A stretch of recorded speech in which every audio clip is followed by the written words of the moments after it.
అనారోగ్యం, ఉద్యోగం, వ్యాపారం అప్పులతో బాధపడుతున్నారా? వెంటనే జేకేఆర్ గురువు గారికి కాల్ చేసి అపాయింట్మెంట్ తీసుకోండి. నమస్తే, welcome back to Suman TV. నేను మిస్ సంజయ్.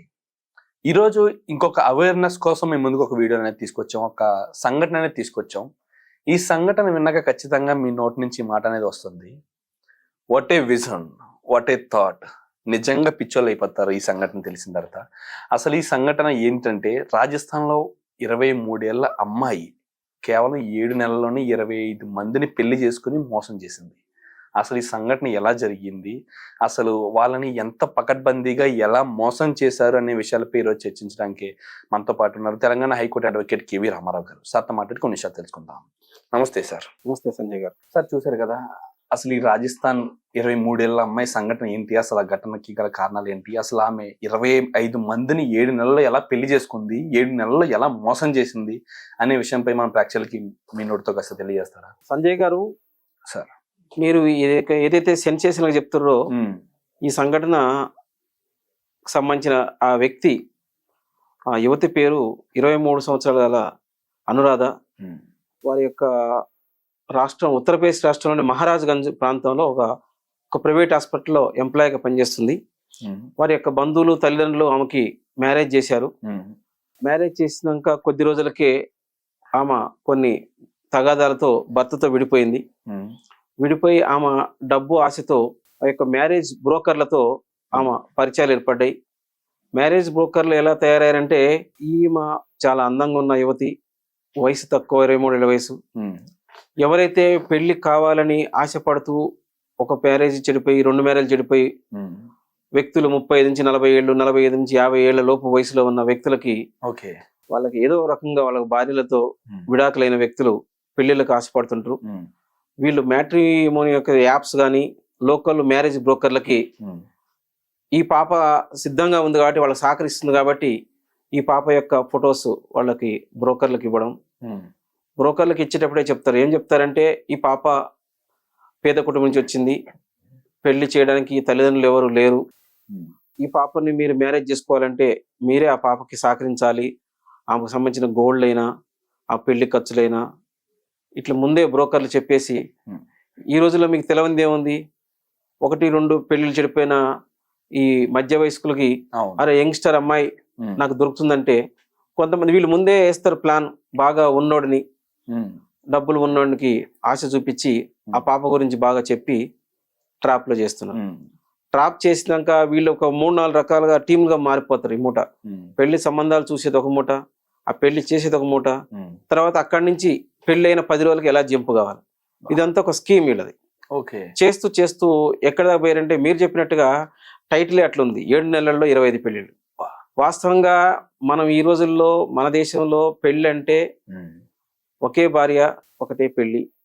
మనది రామరాజ్యం, రాముడు యొక్క వంశం అని చెప్పుకుంటాం. జీవితంలో ఒకసారి చేసుకుంటేనే పెళ్లి, ఒక స్త్రీకే అంకితం అనే సామెతలు, ఆదర్శం ఉన్న దేశం మంది. కానీ ఈమె ఇన్ని పెళ్లిళ్ళు ఎలా సాధ్యమైంది, ఎలా చేసుకుంది? అసలు ఇదొకటి సార్, నిజంగా మీరు అన్నదే 7 నెలల్లో 25 పెళ్లిళ్ళు అనేది ఎలా సాధ్యం సార్? నిజంగా అదే ఇది ఒక పెద్ద స్కీమ్ సంజయ్ గారు. నిజంగా ఒక 15 రోజులకి ఒక పెళ్లి చేసుకున్నా సరే 14 పెళ్లిళ్ళ మించి ఎక్కువ చేసుకోలేము.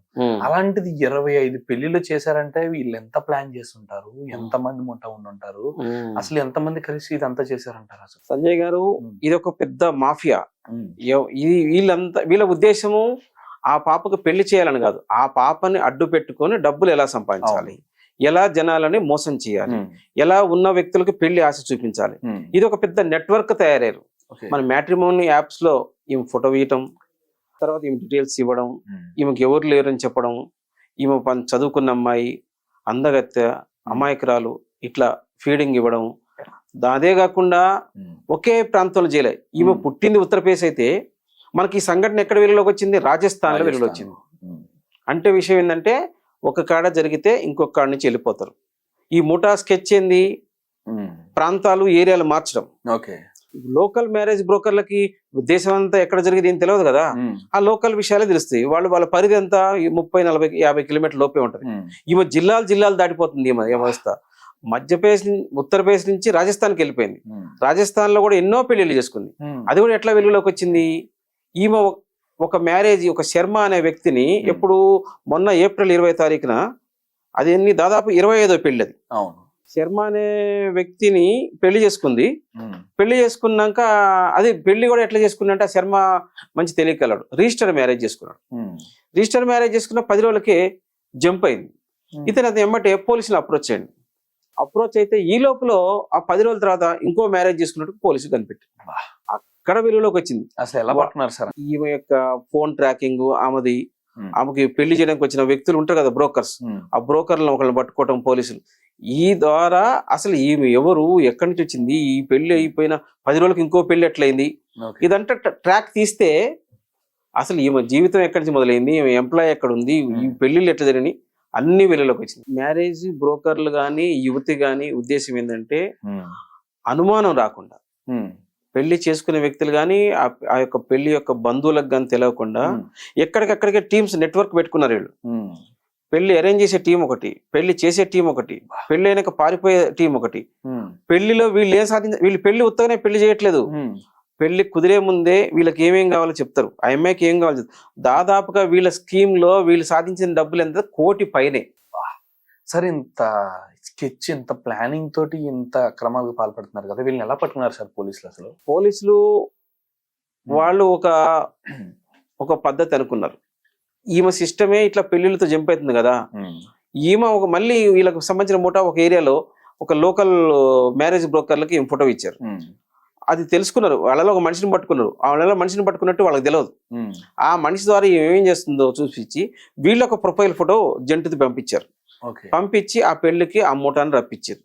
రప్పించి 1 by 1 వాళ్ళు ఏమేమి ప్లాన్ చేస్తారో చుట్టూ పసిగట్టి ఆ యొక్క మేనేజ్మెంట్ ఈ యొక్క స్కీమ్ ఉంటుంది కదా, ఎవరైతే బ్రోకర్స్ ఉన్నారో వాళ్ళందరినీ పట్టుకొని తీస్తే ఎన్ని పెళ్లిళ్ళు అయినాయి, ఎక్కడెక్కడ ఏమేమి మోసం చేశారు, ఎంతమంది దగ్గర ఎన్ని డబ్బులు తీసుకురు, ఎంత గోల్డ్ తీసుకురు, అంతా కూడా కూపీలా అయితే బయటకు వచ్చింది. ఇందులో ఎవరెవరిని అరెస్ట్ చేశారు సార్? ఇందులో యాక్చువల్గా దీంతో కొంతమంది పోలీసులు మప్టీలో మారువేషాల్లో పెళ్లి కొడుకుగా అనురాధ అండ్ చీటింగ్ ముఠాను సంప్రదించారు. అంతే, మొత్తం ముఠా భాగవతం బయటపడింది. నిత్య పెళ్లి కూతురు అనురాధతో పాటు రోష్ని, రఘుబీర్, గోలు, మజ్బూత్ సింగ్, అర్జున్ అనే వ్యక్తులను అరెస్ట్ చేశారు. పోలీసులు వీరి దగ్గర నుంచి బంగారం, విలువైన వస్తువులు అనేకం కనుగొన్నారు.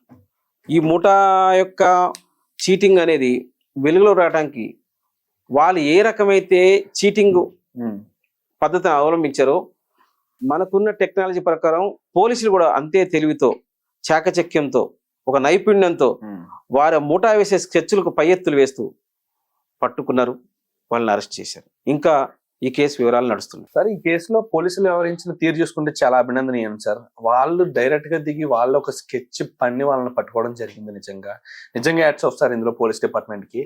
అండ్ ఇలాంటి సంఘటనలు జరగకుండా ఉండాలి అంటే ఫ్యూచర్ లో పెళ్లి చేసుకోవాలనుకున్న వాళ్ళు కానీ ఈ మ్యాట్రిమోనీ సైట్లలో ఫోటోలు పెట్టి పెళ్లిళ్ళ కోసం, పెళ్లి సంబంధాల కోసం ప్రకటనలు చేసే వాళ్ళకి ఎలాంటి జాగ్రత్తలు తీసుకోవాలని చెప్తారు మీరు? వాస్తవానికి పెళ్లి అనేది పవిత్రమైనది, జీవితంలో ఒకేసారి అవుతుంది.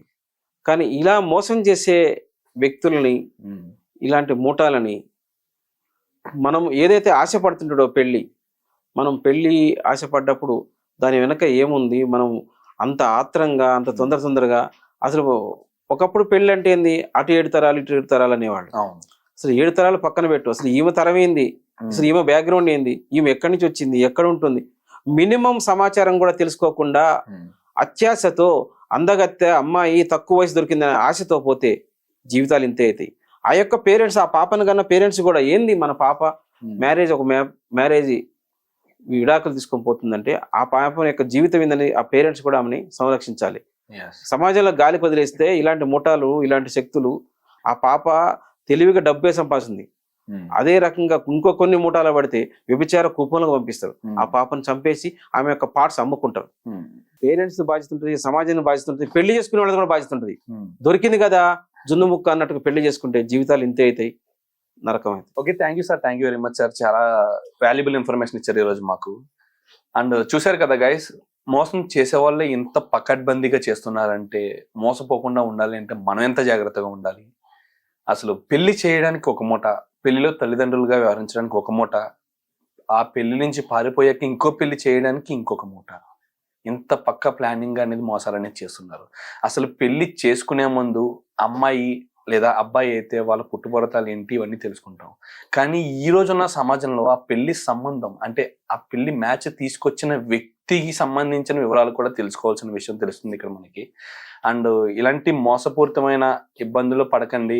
పెళ్లి అనేది జీవితంలో ఒకసారి చేసుకునేది. అలాంటి పెళ్లి వ్యవహారాల్లో ఇలాంటి తప్పుడు అడుగులు వేసి జీవితాన్ని నాశనం చేసుకోవద్దని ఈ వీడియో ప్రకారంగా చెప్పాలని అనుకుంటున్నాం. అండ్ ఇలాంటి సంఘ విద్రోహ శక్తులతో చాలా జాగ్రత్త వహించాలి. And thank you sir, thank you very much. Thank you Sanjay గారు.